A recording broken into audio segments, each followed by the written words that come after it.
कोई जन्मदिन होता है, किसी का जो है मैरिज एनिवर्सरी होती है, तो उसमें जो है वो अपनी बुकिंग करा सकते हैं। इसके साथ साथ जो है लोग 250 करोड़ के ऊपर की फंडिंग, वो भी ऐसे ऐप को जो ऑनलाइन पूजा करा के देता है। Is it possible? आइए देखते हैं। ऐप का नाम है श्री मंदिर, लेकिन पहले थोड़ा इंडिया का मार्केट समझते हैं। इंडिया 901 रुपए से लेके 3001 रुपए तक आप पूजा बुक कर सकते हो, इंडिविजुअल से लेके फैमिली तक के लिए। 2, पंडित जी आपका नाम भी लेंगे इसके अंदर। 3, इसका वीडियो बन जाएगा और 3 से 4 दिन में आपके पास पहुंच जाएगा। एंड 4, ये एकदम अलग है, गंगा जल 8 से 10 दिन के अंदर आपके घर तक भी पहुंचा देंगे।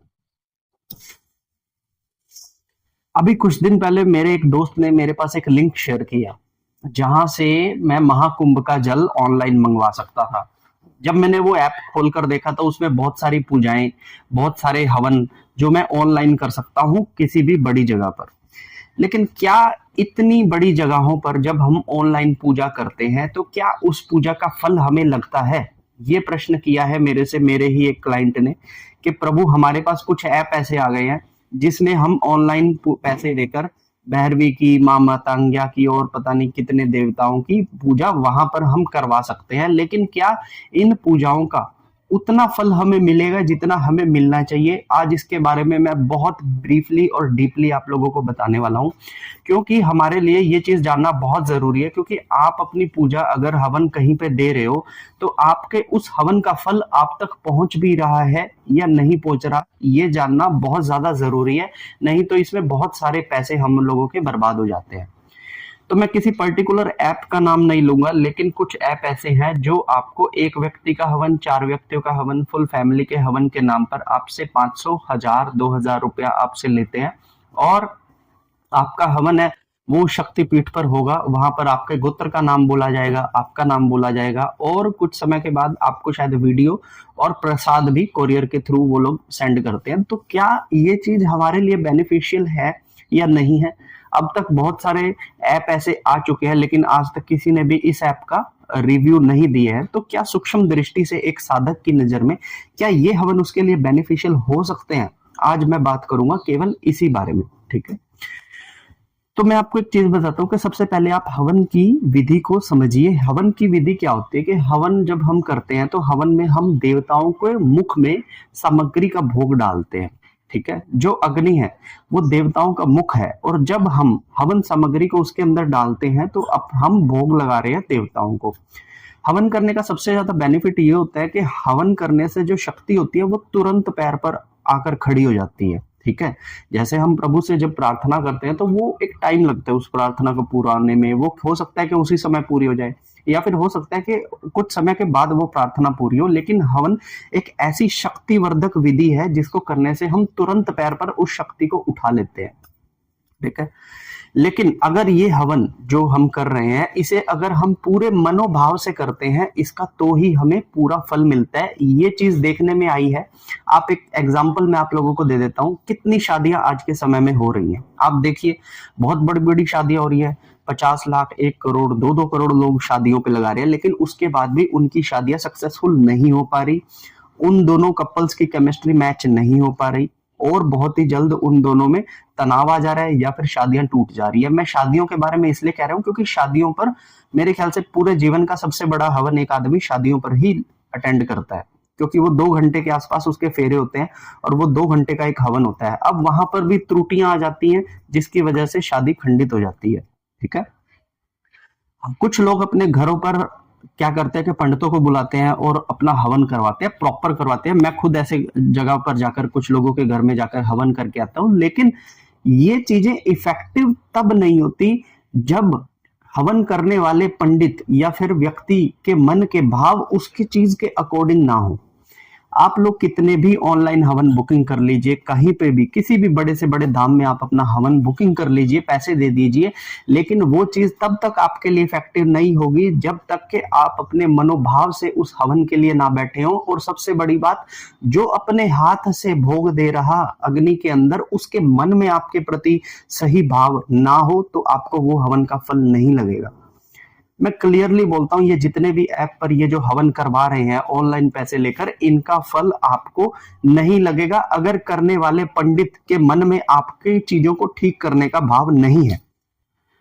ठीक है, यहाँ पर एक मैं बहुत बड़ी चीज आपको एक क्लियर करता हूँ, इस चीज को और गहराई से क्लियर करता हूँ। मेरे को एक बार एक कुछ समय पहले एक क्लाइंट मिला था जिन्होंने मुझे बताया कि भाई मेरे घर पर कुछ समस्याएं चल रही है, मेरे माता पिता दोनों हैं वो मतलब एक्सीडेंट में ही एक्सपायर हुए हैं दोनों के दोनों, और मेरे घर में वैसे पैसे की कोई कमी नहीं है, लेकिन फिर भी एक समस्या बनी रहती है हमेशा, हर वक्त हम लोग दवाई और हॉस्पिटल्स में जाते रहते हैं।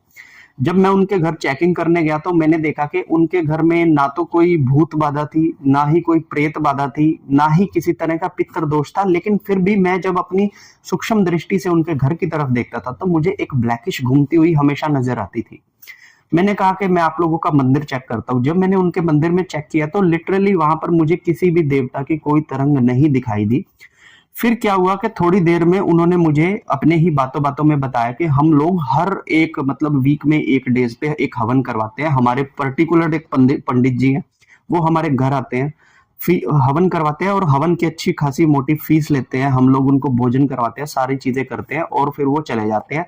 और अगर हमें याद ना भी रहे तो पंडित जी खुद से फोन कर कर कहते हैं कि तुम्हारा इस दिन हवन है, और हम एक हफ्ते के अंदर 3 से 4 हवन ले रहे हैं। ठीक है, अब ये बात मेरे शॉकिंग की थी कि इतने हवन करने के बाद भी इनके घर में ये नेगेटिव एनर्जी किस तरीके से बनी हुई है। अब यहाँ पर एक मेरे को जो शाम को जब मैं बैठा ध्यान करने, तब मैंने उस चीज को पकड़ा कि जिस समय वो पंडित वहां पे हवन करता था, वो हवन इस भाव से नहीं कर रहा था कि किसी का कल्याण हो, वो इस भाव से कर रहा था कि मेरे पैसे कितने बन रहे हैं।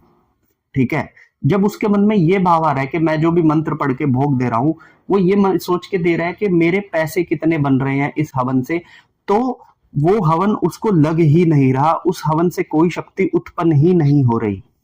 तो यही केस होता है मैक्सिमम जगहों पर, जहां पर ये ऐप वाले जितनी भी कंपनीज हैं, ये लोग आपसे बल्क में पैसा इकट्ठा करते हैं, हवन करते हैं, आपका नाम बोलेंगे, गोत्र बोलेंगे, लेकिन मैं गारंटी देता हूं उसका फल आपको नहीं लगेगा।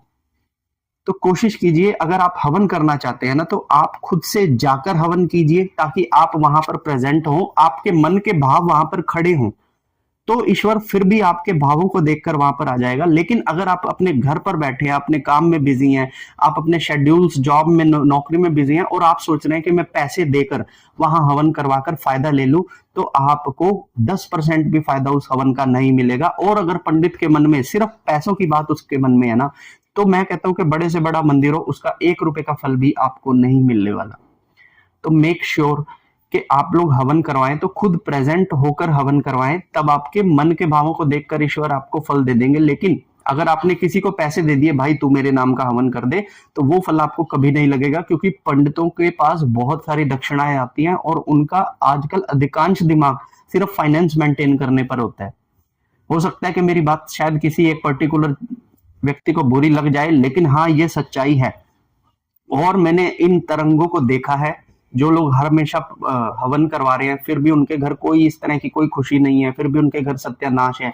बहुत सारी पूजाएं लोग करवा रहे हैं पंडितों से, लेकिन फिर भी उनके काम नहीं बन रहे हैं। आप किसी भी बड़े संस्थान पर चले जाइए, आप 25 से 30 हजार रुपया देकर एक छोटी सी पूजा ले लेते हैं, लेकिन फिर भी आपके जीवन में वो बवाल वैसे के वैसे खड़े रहते हैं, जिसका सबसे बड़ा कारण होता है कि हवन करने वाले पंडित के मन में वो भाव ही नहीं है कि वो आपके दुख को काटे। तो आशा करता हूं कि आप मेरी इस बात को समझ गए होंगे कि ऑनलाइन हवन करवाना कितना सही है और कितना हमारे लिए गलत है। ठीक है, आप लोग समझदार हैं, अब आप खुद डिसाइड कीजिएगा कि क्या आपको ऑनलाइन हवन करवाने हैं या नहीं करवाने। ठीक है, तब तक ये वीडियो यहीं पे मैं समाप्त करता हूं। हर हर महादेव।